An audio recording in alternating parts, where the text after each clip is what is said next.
How to Remove Watermark in Meta AI 2026 Guide. Want to remove the watermark from images generated by Meta AI? Here is the accurate and safe information. Important first. Images generated by Meta Platform's tools, Meta AI, usually include a watermark to show the image is AI-generated.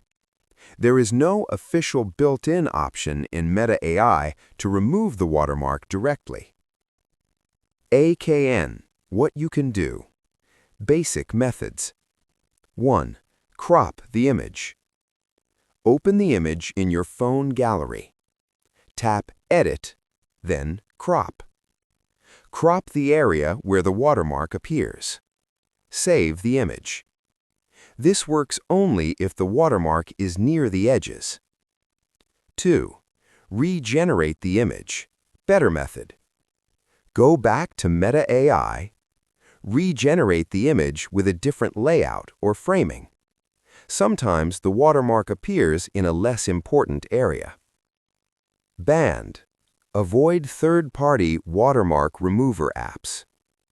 Many apps claim to remove AI watermarks, but may reduce image quality, add their own watermark, or collect your data. Final summary. Meta AI does not provide an official watermark removal option. The safest method is cropping or regenerating the image,